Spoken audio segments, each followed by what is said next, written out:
আবুল ফয়সাল। ধন্যবাদ সাগর ভাই। আমাদের সম্মানিত সহযোদ্ধাদেরকে আমার শুভেচ্ছা এবং দর্শক শ্রোতা যারা সংযুক্ত হয়েছেন সকলের উদ্দেশ্যে আমার সালাম। বর্তমানে আপনারা ইতিমধ্যেই দেখতে পাচ্ছেন যে বাংলাদেশের অর্থনীতি এবং এর 5ই আগস্টের আগেও আমি বলবো যে বাংলাদেশের অর্থনীতি অত্যন্ত একটি কঠিন সময় দিয়ে, একটি সংকটময় সময় দিয়ে কিন্তু বর্তমানেও আমরা আমরা পার করছি। আপনি রেমিটেন্স ইনফ্লো থেকে শুরু করে আমাদের রপ্তানি প্রবৃদ্ধি যে কমে যাওয়ার একটি আশঙ্কা থেকে পাশাপাশি মূল্যস্ফীতির যে তীব্রতা, টাকার মান ডলারের বিপরীতে যে হারে অলমোস্ট দেখা যায় যে 40% পতন ঘটেছে, একই সাথে একটি রাজনৈতিক একটি এত বড় একটি সংকটময় একটি পরিস্থিতিতে বাংলাদেশ পার করছে। এমন একটি অবস্থা আমাদের মনে রাখতে হবে যে বাংলাদেশের মধ্যবিত্ত মানুষ, নিম্নমায়ের মানুষ, হতদরিদ্র মানুষ, দরিদ্র সীমার নিচে যারা মানুষ বর্তমানে অবস্থান করছে, তাদের দৈনন্দিন জীবনে কি করে আমরা সত্যিকার অর্থে গুণগত পরিবর্তন কি করে আমরা আনতে পারি। আমরা জানি যে বর্তমানে অন্তর্বর্তীকালীন সরকারের যে প্রধান আহ প্রফেসর মোহাম্মদ ইউনূসের প্রতি আমরা আশাবাদী রয়েছি যে উনি একজন অর্থনীতিবিদ হিসাবে এবং স্বনামধন্য একজন অর্থনীতিবিদ হিসাবে রাষ্ট্রের যে গুণগত যে সংস্কারগুলো অপরিহার্য ছিল, বিশেষ করে আপনার ব্যাংকিং সেক্টর থেকে শুরু করে আর্থিক খাতে যেই সংস্কারগুলো প্রয়োজন ছিল তার প্রতি আমাদের পূর্ণ আস্থা অবশ্যই রয়েছে। কিন্তু একই সাথে মনে রাখতে হবে যে এই সংস্কারগুলো যদি আসলে বাস্তবায়ন করতে হয়, আপনার কেন্দ্রীয় ব্যাংকের পাশাপাশি আপনার প্ল্যানিং মিনিস্ট্রির পাশাপাশি ফাইন্যান্স মিনিস্ট্রির পাশাপাশি প্রধান উপদেষ্টার কার্যালয় থেকে একসাথে সমন্বিত ভাবে কিন্তু আমাদের এই কাজগুলো কিন্তু বাস্তবায়ন করতে হবে। এখন বাস্তব কথা হচ্ছে, দেখেন বাংলাদেশে যেই যেই টেন্ডার প্রকিউরমেন্টের মাধ্যমে যে পরিমাণ সীমাহীন দুর্নীতি হয়েছে, আপনি কয়েকটি উদাহরণের কথা বললেন, কিন্তু ছোটখাটো যে ব্যবসায়ী মাঝারি শিল্পে যারা সম্পৃক্ত ছিল, যারা যারা অর্থনীতির ভাষায় আমরা বলি যারা টেন্ডারপ্রেনার, অন্টারপ্রেনার নয়, টেন্ডারপ্রেনার যারা বাংলাদেশে যারা রয়েছিল, মূলত তাদের বিনামূল্যে দেখা গেল তাদের কিন্তু টেন্ডার অ্যালটমেন্ট করা হচ্ছে। এখান থেকে বেরিয়ে আসার জন্য আমার একটি সুস্পষ্ট প্রস্তাবনা, সেটা হচ্ছে ভবিষ্যতে যত টেন্ডার অ্যালটমেন্ট হবে সেটা যদি ওপেন সোর্স অ্যাকাউন্টিং এর মাধ্যমে যদি হয়, যে যারা টেন্ডারে বিড করবে থেকে শুরু করে যত খরচ বাবদ যত কিছু এখানে ব্যয় ব্যয়ের হিসাব নিকাশ যত কিছু আছে এবং প্রিন্সিপাল এবং এজেন্টের যত হিসাব নিকাশ আছে, সেটা আমি আমি বিশ্বাস করি জাতির সামনে উন্মুক্ত করতে পারলে আমি মনে করি এই এই টেন্ডার প্রসেসে যেই করাপশন গুলা বর্তমানে আজকে বিরাজমান সেখান থেকে আমরা সরে আসতে পারি। আর দ্বিতীয় কথা হচ্ছে, আমাদের ওপেন সোর্স অ্যাকাউন্টিং দরকার অবশ্যই আমাদের ব্যাংকিং সেক্টরে যে সীমাহীন দুর্নীতি হয়েছে।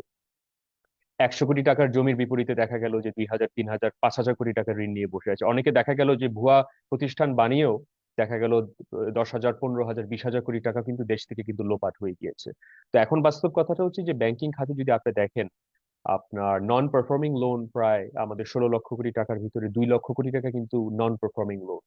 কিন্তু সব থেকে যে জিনিসটা ভয়ঙ্কর যেটা বাস্তবতা সেটা হচ্ছে ডিস্ট্রেস লোন যদি আপনি দেখেন, যেটা অর্থাৎ যে আন্ডার পারফর্মিং লোন যেটা রয়েছে বর্তমানে, সেটা কিন্তু অন্তত পক্ষে 5 লক্ষ কোটি টাকার কাছাকাছি। অর্থাৎ 16 লক্ষ কোটি টাকার ভিতরে দেখা গেল যে 5 লক্ষ কোটি টাকা কিন্তু একটি মন্দা ঋণের কাতারে পড়ে যাওয়ার কিন্তু একটি আশঙ্কা রয়েছে। তো স্বাভাবিকভাবে যখন একজন একজন গ্রাহক যখন ব্যাংক থেকে টাকা উত্তোলন করতে যাবে, তার টাকাটা কিন্তু রয়েছে যারা যারা প্রভাবশালী, যারা অতীতে যারা ব্যবসায়ী, যারা দুর্নীতিগ্রস্ত যে ব্যবসায়ীগুলো ছিল, তাদের হাতে কিন্তু তাদের সিংহভাগ অর্থ কিন্তু তাদের হাতে কিন্তু পৌঁছে গিয়েছে।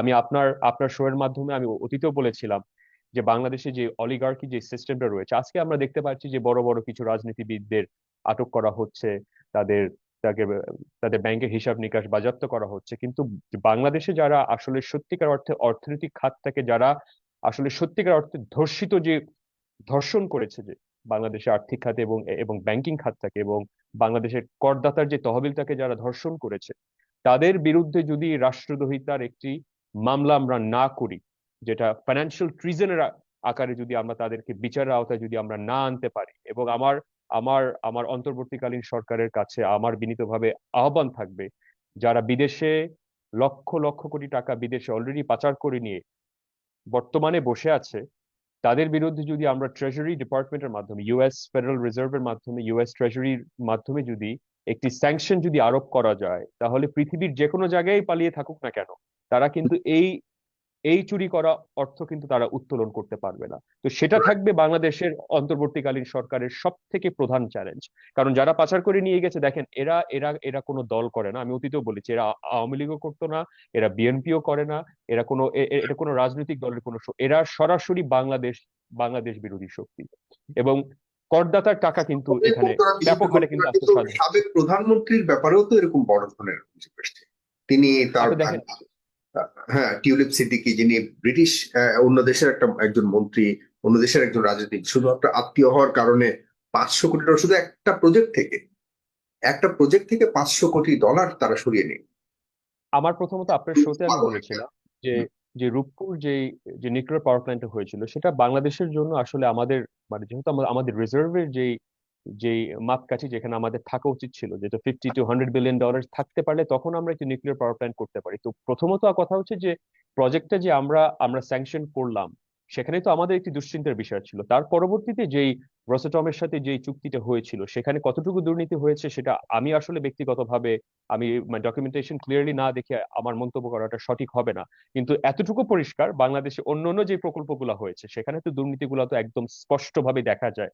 আমার এলাকার আপনার রোড, কালভার্ট, ব্রিজ থেকে শুরু করে বড় বড় স্বনামধন্য যত বঙ্গবন্ধু টানেল নামে যে প্রকল্পটা ছিল, সেখান থেকে তো আমরা জানি যারা সাপ্লায়ার, যারা কন্ট্রাক্টর, যারা যারা টেন্ডার গুলাকে পেয়েছিল, কি পরিমাণে সীমাহীন দুর্নীতি হয়েছে। এবং এই টোটাল একটি অলিগার্কিক একটি একটি ফাইন্যান্সিয়াল ক্রিমিনাল একটি এন্টারপ্রাইজ, যারা বাংলাদেশের অর্থ, যারা করদাতার অর্থ ব্যাপক হারে কিন্তু এখানে দুর্নীতি হয়েছে। তো এগুলো তো আমরা বিগত 15 বছর ধরে আমরা বলে আসছি, এবং কোনো কোনো দলের স্বার্থ নয়, মূলত বাংলাদেশের জাতির স্বার্থে। এবং এই অর্থটুকু যদি আসলে গুণগত খাতে যদি বিনিয়োগ করা যেত সঠিকভাবে, এখনো যেটা আমাদের সুযোগটা বর্তমানে রয়েছে যে প্রথমত আমরা যদি সঠিকভাবে যদি সংস্কার করে আনতে পারি, আমার বিশ্বাস যে বাংলাদেশে কিন্তু হতদরিদ্র মানুষ থাকতে পারে না বা দরিদ্র মানুষ থাকতে পারে না। কারণ বাংলাদেশে পর্যাপ্ত পরিমাণে অর্থ রয়েছিল, কিন্তু অর্থের যে কনসেন্ট্রেশন অফ ওয়েলথ যেটা হয়েছিল, যেটা 1% হয়, অনেক দেশে 1%-এর হাতে দেখা যায় যে 40-50% ওয়েলথ কনসেন্ট্রেশন হয়, বাংলাদেশে হয়েছিল 0.01%-এর হাতে দেখা গেল যে আপনার 2 লক্ষ 3 লক্ষ কোটি টাকার ওয়েলথ কনসেন্ট্রেশন হয়ে গিয়ে দাঁড়িয়েছে। তো এমন একটি বাস্তবতা আসলে মানুষ যে নেমে আসছে, এটা তো বাক স্বাধীনতা এক জিনিস, রাজনৈতিক রাজনৈতিক অধিকার হরণ হয়েছে সেটা আরেকটা জিনিস। কিন্তু মূলত যে সমস্যাটা ছিল যে বাংলাদেশের মানুষ যখন আজকে আপ- আপনি নিত্য প্রয়োজনীয় বাজারে যখন যাচ্ছে, যখন তাদের ক্রয় ক্ষমতা পর্যায়ক্রমে কমে যাচ্ছে, যখন আমাদের যুবকরা, শিক্ষিত যুবকরা চাকরির বাজারের সন্ধানে, চাকরির সন্ধানে তারা বেকারত্বের হাহাকারে যখন তারা ভুগে, তো স্বাভাবিকভাবে মানুষ তো রাস্তায় নামবে না তো কোথায় নাম। এবং এই যে ছাত্রদের মাধ্যমে যে অভ্যুত্থানটা হলো, সেটা আমি মনে করি যে অভ্যুত্থানের প্রথম ফেজটা কিন্তু বাস্তবায়িত হয়েছে। এখন সামনে আমাদের ফেজ 2 যেটা হচ্ছে সংস্কার, এবং ফেজ 3 সেটা হচ্ছে আমাদের যে মানে রিভ্যাম্প ইনটু গ্রোথ ট্রেজেক্টরি। সত্যিকার অর্থে বাংলাদেশকে যদি একটি মধ্যমায়ের দেশে আমরা যদি পরিণত করতে চাই, দল মত আমি নির্বিশেষে আপনাকে সকলে একটা নিয়ে হিসাব কিন্তু যদি আমাদের বলি, সংস্কারটা করতে হবে।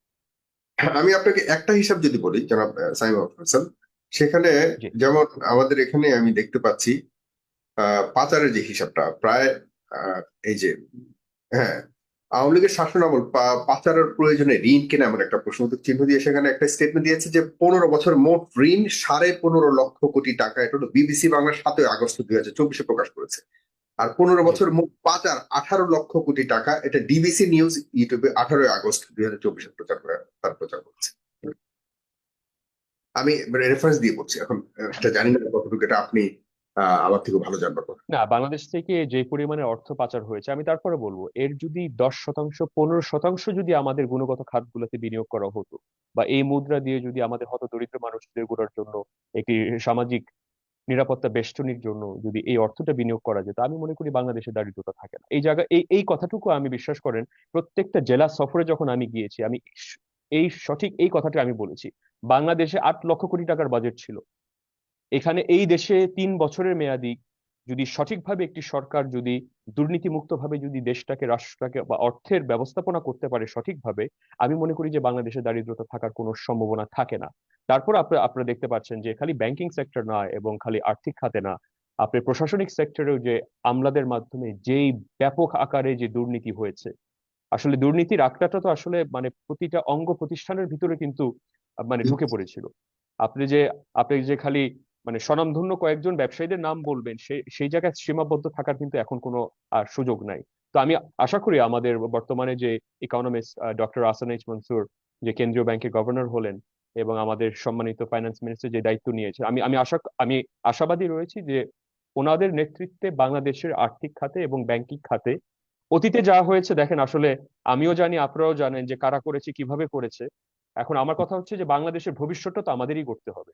যারা রাইট। পালিয়ে যাওয়ার তো পালিয়ে গিয়েছে, আমরা অতীতেও জানতাম যে সংকটময় একটি পরিস্থিতিতে কিন্তু তারা পালিয়ে যাবে এবং পালিয়ে গিয়েছে। অধিকাংশ যারা ব্যবসায়ী, যারা আওয়ামী লীগের সাথে সরাসরি সম্পৃক্ত ছিল, মানে সম্পৃক্ত ছিল, তারা অধিকাংশ তাদের অর্থ নিয়ে কিন্তু পালিয়ে গিয়েছে। হুম। বাংলাদেশে রয়েছে আমাদের মতো ক্ষুদ্র পরিসরের মানুষ।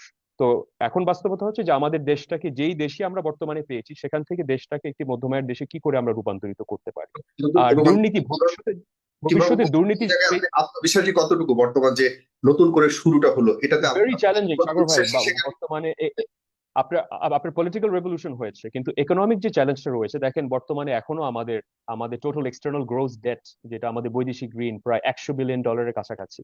আপনার আপনার প্রতি বছরে আপনার 4-4.5 বিলিয়ন আপনার ঋণ পরিশোধ করতে হবে। 2026 সাল থেকে দেখা যাবে যে প্রতি মাসে কিন্তু $1 বিলিয়ন ঋণ পরিশোধ করতে হবে। তো এই যে ঋণের বোঝা আমাদের টানতে হবে এখন, বর্তমানে রিজার্ভ মাত্র আমাদের BPM-6 অনুযায়ী, IMF এর BPM-6 ক্যালকুলেশন অনুযায়ী বর্তমানে $15 বিলিয়ন এর নিচে রয়েছে। তো হুম। বাস্তব কথা হচ্ছে যে এমন একটি অর্থনৈতিক সংকট দিয়ে আসলে বাংলাদেশ কতটুকু বেরিয়ে আসতে পারবে, কতটুকু পার হতে পারবে, তার জন্য আমি আমি আমি সকলের দৃষ্টি আকর্ষণ করে বলছি, এবং একজন দায়িত্বশীল রাজনৈতিক মহলের একজন দায়িত্বশীল একটি অবস্থান থেকে আমি আমার কথাটুকু আমি বলছি যে অন্তর্বর্তীকালীন সরকারকে আমাদের সকলের সাপোর্ট দিতে হবে, দলমত নির্বিশেষে, যে আমাদের অর্থনৈতিক কাঠামোটাকে সম্পূর্ণভাবে সংস্কার করা প্রয়োজন, এবং রাজনৈতিক, বিশেষ করে নির্বাচনীয় যেই কাঠামোটা রয়েছে, দেখেন নির্বাচনে অতীতের যে প্র্যাকটিসটা রয়েছে, এক একটি নির্বাচনের সাইকেলে দেখা যায় যে 50 কোটি 60 কোটি টাকা 15 দিনে ব্যয় হচ্ছে। এরকম হুম। অবাস্তব, মানে মানে অবাস্তব এক্সপেন্সের মাধ্যমে যখন আপনি জনপ্রতিনিধি নির্বাচিত করছেন, তখন তো সৎ মানুষ, মেধাবী মানুষ তো আসলে কোনোভাবেই রাজনৈতিক ময়দানে সংশ্লিষ্ট হওয়ার কোনো সম্ভাবনা থাকে না। তো এই কালচার থেকে বেরিয়ে আসতে না পারলে আমাদের বাংলাদেশে আসলে সত্যিকার অর্থে এখনো কিন্তু অনেক অনেক বড় চ্যালেঞ্জ আমাদের সামনে আমাদের রয়ে গিয়েছে।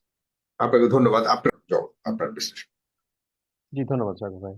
এখন সংস্কারের জায়গায় যদি আপনি দেখেন, বর্তমানে আমার যেটা মনে হয় সব থেকে বড় সংস্কার যেখানে আমাদের দরকার, সেটা হচ্ছে আমাদের অর্থনৈতিক কাঠামোকে সম্পূর্ণভাবে ঢেলে সাজানোর একটি অত্যন্ত প্রয়োজনীয় একটি সময় বর্তমানে বিরাজ করছে।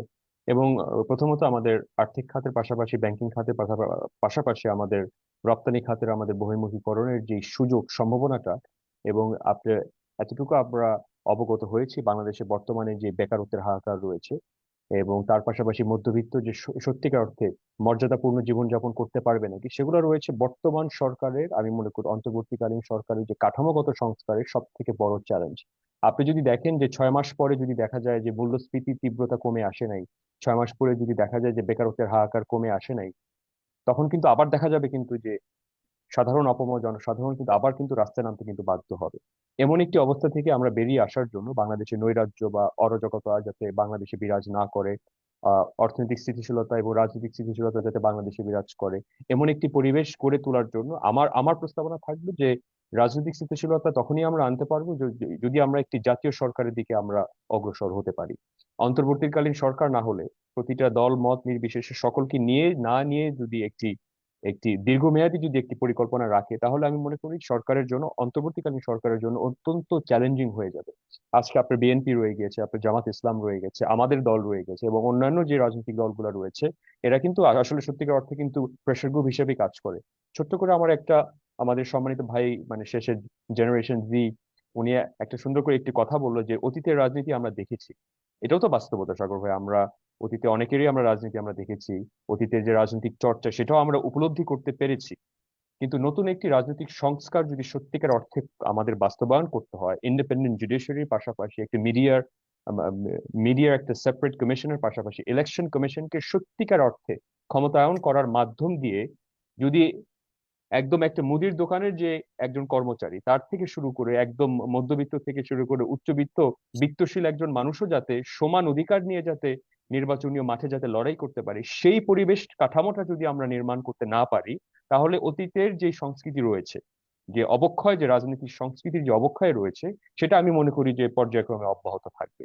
আর কালো টাকার প্রভাব যদি নির্বাচনী প্রক্রিয়া থেকে বের করে না আনা যায়, এই তরুণ প্রজন্মের যে ভাই যে প্রশ্নটি করলো, যে সম্ভাবনার স্বপ্নটিকে দেখার জন্য যেই ছাত্রদের যে গণ অভ্যুত্থানটা বর্তমানে যেটা, যে স্বপ্ন নিয়ে তারা বাস্তবায়ন করলো, সেটা আমি মনে করি যে কোনোভাবেই এটা বাস্তবে রূপ নেওয়া কিন্তু অত্যন্ত চ্যালেঞ্জিং হয়ে যাবে। তো আমার প্রস্তাবনা থাকবে যে অন্তর্বর্তীকালীন সরকারের কাছে যে নির্বাচন কমিশনের এবং নির্বাচনীয় প্রক্রিয়াটার ব্যাপক সংস্কার করা, এবং জাতীয় সরকারের মাধ্যমে অন্তর্বর্তীকালীন সরকারকে অবশ্যই প্রতিটি স্টেক হোল্ডারকে আমি মনে করি যে অ্যাকোমোডেট করার মাধ্যমে একটি দীর্ঘমেয়াদী পরিকল্পনা, কারণ এখন যদি আপনি 3 মাসের মধ্যে যদি একটি নির্বাচন দেন, আমি মনে করি যে আওয়ামী লীগ ছাড়া সেখানেও কিন্তু আপনার ইকুইলিব্রিয়াম কিন্তু থাকবে না, তখনও কিন্তু যেই সরকারি, যেই দল বা যেই জোটই ক্ষমতা নিয়ে আসবে তারা কিন্তু 2/3 মেজরিটি নিয়ে কিন্তু আবার আবার ক্ষমতায় আসবে। তো আমাদের সর্বপ্রথম আপার হাউস এবং লোয়ার হাউস থেকে জুডিশিয়ারি ইন্ডিপেন্ডেন্স দরকার। এবং আজকে বর্তমানে যারা আহ সেনা প্রধানের অধীনস্থ যারা আশ্রয়ে বর্তমানে রয়েছে, আমি সেদিকেও আমার, তার দিকেও আমার আমার তাদেরকেও আমার সাধুবাদ জানাতে হচ্ছে। এই কারণে বর্তমানে এত বড় একটি সংকট মোকাবেলা করা, যে আপনার অ্যাপয়েন্টমেন্ট কিন্তু হয়েছে, কিন্তু সাবেক সদ্য প্রধানমন্ত্রীর মাধ্যমে দিয়ে কিন্তু আপনার অ্যাপয়েন্টমেন্ট হয়েছে।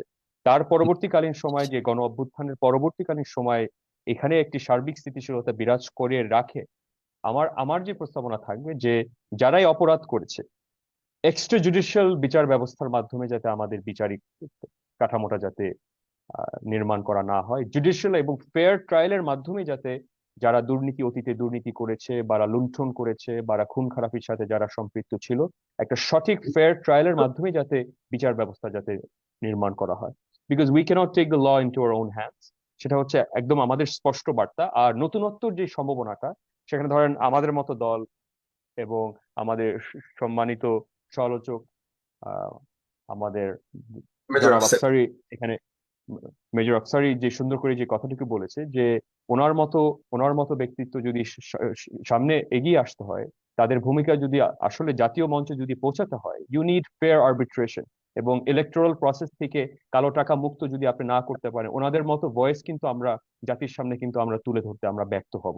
যেটা আমরা অতীতে ব্যর্থ হয়েছি, সেই ব্যর্থতার যাতে দায় স্বীকার যাতে ভবিষ্যতে যাতে আমাদের সেই ব্যর্থতা দায় স্বীকার যাতে আমাদের না করতে হয়, সেই দিক থেকে আমি মনে করি অন্তর্বর্তীকালীন সরকারের এই গুণগত কিছু সংস্কার, ইমিডিয়েটলি কিছু সংস্কার করা উচিত। এবং ভবিষ্যতে যদি দীর্ঘমেয়াদী একটি পরিকল্পনা থাকে, যে অর্থাৎ 2 বছর বা 3 বছর মেয়াদী যদি অন্তর্বর্তীকালীন সরকারের মেয়াদ সীমা যদি থাকে, এই পরিকল্পনা থাকলে অবশ্যই আমার আমার পরামর্শ থাকবে যে টোটাল রিফর্ম যদি আপনার করতে হয়, তাহলে অবশ্যই একটি জাতীয় সরকারের মাধ্যমে আমি মনে করি যে করা উচিত। এবং খালি খালি পলিটিক্যাল পার্টিজ না, এখানে ইন্টেলিজেন্সিয়া কমিউনিটি থেকে শুরু করে বিএনপি যে আপনার, প্রস্তাবনা দিয়েছিল, আপনি সেটাকে ইঙ্গিত করছেন ওরকম জি, কিছু একটা।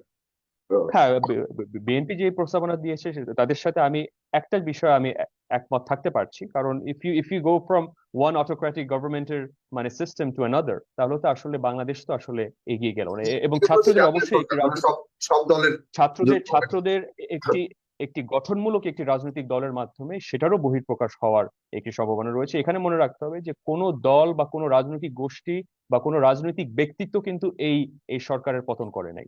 এটা করেছে কিন্তু শুধুমাত্র এই জেনারেশন জি। তো এখন এখন নতুন করে এসে যারা অনুপ্রবেশকারী, যারা আসলে ছাত্রদের উপরে ভর করে যারা আসলে মানে পলিটিক্যাল ক্যাপিটাল গেইন করার চেষ্টা করবে, আমি মনে করি ছাত্ররা তাদেরকেও কিন্তু প্রত্যাখ্যান করতে এখন আমি দেখেছি কিন্তু তারা কিন্তু প্রস্তুত। তারা যথেষ্ট সোচ্চার। এই যে আই হেট পলিটিক্স এর যে একটা জেনারেশন ছিল, তারা কিন্তু আজকে একদম সরাসরি কিন্তু রাজনৈতিক একদম কেন্দ্রবিন্দুর ভিতরে কিন্তু সরাসরি সম্পৃক্ত হয়ে গিয়েছে। এটা আমি মনে করি যে এটা আল্লাহ রাব্বুল আলমিনের অশেষ নিয়ামত বলে আমি মনে করি। কারণ ভবিষ্যতে কিন্তু এই জেনারেশন জি, আপনি মিলেনিয়াল জেনারেশনটা কিন্তু নেতৃত্ব সংস্কারের দিবে। বিষয়টা বিশাল। এই সংস্কার কতটুকু, এই সরকারের কতটুকু যাওয়া উচিত বলে মনে এক্সট্রিমলি, হয়? সাগর ভাই, extremely extremely challenging, extremely challenging. আজকে বিপ্লবটা হয়েছে এটা সত্য, কিন্তু হুম। আসলে কতটুকু সংস্কার বাস্তবায়ন করা যাবে বা অন্য অন্য বিশেষ করে আপনার এখন কত বড় সময় দুইটি নিয়ে দল, তারা নেবে, কারণ সংস্কারের তো শেষ নেই। হ্যাঁ, আগামী আসলে 100 বছর ছয় মাসের বাংলাদেশের মধ্যে, মধ্যে দিয়ে। আসলে 6 মাস 1 বছরের মধ্যেও আপনি যেই যেই গুণগত সংস্কারগুলোর কথা আপনি বলছেন, আপনার মেজর আফসারি এবং ব্যারিস্টার জিল্লুর রহমান, ওনারা যদি আসলে রাজনৈতিক কেন্দ্রবিন্দুতে এসে যদি তাদের ভূমিকা রাখতে চায়, তাদের জন্য স্পেস করে দিয়ে অ্যাকোমোডেট করার জন্য, বা আমাদের তরুণ প্রজন্মের যে ভাইটি কথা বললো তার জন্য যে একটা কাঠামো, যে প্ল্যাটফর্মটা যদি আসলে আমরা তৈরি করতে ব্যর্থ হই, then we will revert to the ways of the old. আগের যে পুরনো যে সংস্কৃতি আছে সেটাতে আবার আমরা ফেরত যাব। আবার এই দাঙ্গা হামলা মামলা, আহ, ভোট বেচা কিনা, সেই কালো টাকার রাজনীতিতে আবার আমরা, আমি বিশ্বাস করি যদি আমরা গুণগত পরিবর্তন আমরা না আনতে পারি বর্তমানে 6 মাসে এবং 1 বছরে, তাহলে যাতে আমরা অতীতের সংস্কৃতিতে যাতে কোনোভাবে যাতে আমরা ফেরত না যাই। এবং রাজনীতিতে ভারসাম্য থাকার অপরিহার্যতা, এটা এটা আমি আসলে I can't stress this enough. কারণ বাংলাদেশে যেই যেই সংস্কৃতিটা হয়েছে, যে বড় দুইটি তিনটি চারটি দল, তাদের যেই চিন্তাধারা ছিল যে আমি এককভাবেই দেশটাকে আমি আমি শাসন করতে পারবো, এই সংস্কৃতি থেকে বেরিয়ে আসতে কিন্তু পাওয়ার শেয়ারিং এর ক্যাপাসিটি আমাদের রাখতে হবে। And you need autonomous body. আপনার সেন্ট্রাল ব্যাংকের অটোনমি দিতে হবে, আপনার আপনার আপনার পুলিশ কমিশনকে সেপারেট কমিশনের দ্বারা পরিচালিত হতে হবে, মিডিয়া যেটা জুডিশিয়ারি মিডিয়ার একটা সাবজুডিস যে কথাগুলো যেখানে আমরা অতীতে আমরা দেখেছি সেগুলো যাতে সুযোগ যাতে না থাকে, জি, এবং মিডিয়াটাকে সম্পূর্ণভাবে একটা ইন্ডিপেন্ডেন্ট একটা ফোরামের মাধ্যমে যাতে আমরা নির্মাণ করতে পারি, যাতে ভবিষ্যতে আমার যাতে মুক্ত চিন্তা, মুক্ত স্বাধীনতা, সেই সেই জিনিসগুলো যাতে আমরা গণমাধ্যমের মাধ্যমে যাতে আমরা জনগণের সামনে যাতে উপস্থাপন করতে পারি, এবং ফেয়ার মিডিয়া টাইম, প্রত্যেকটি রাজনৈতিক দল, প্রত্যেকটি রাজনৈতিক মহলকে যাতে ফেয়ার মিডিয়া টাইম যাতে দেওয়া হয়, সেদিকেও আমাদের যথার্থ আমাদের অবশ্যই খেয়াল রাখতে হবে। নিশ্চয়ই।